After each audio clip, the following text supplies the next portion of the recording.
This is how you increase and decrease the half double crochet. To increase any stitch in crochet, all you have to do is put 2 stitches into one. In this example, I'm going to show you how to increase and decrease at the beginning of a row and then again at the end of a row.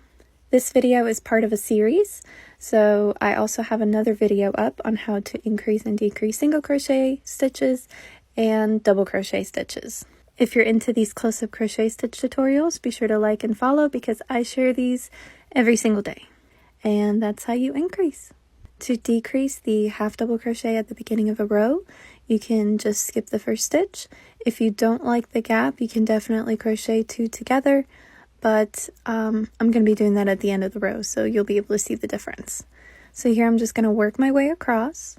I also included the abbreviations in this video. They're in the first 2 seconds at the beginning, so all you have to do is pause it, screenshot it, save it to your phone, whatever.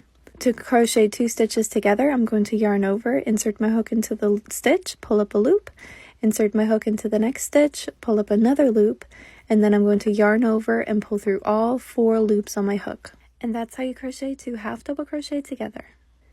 And that's it. Happy hooking!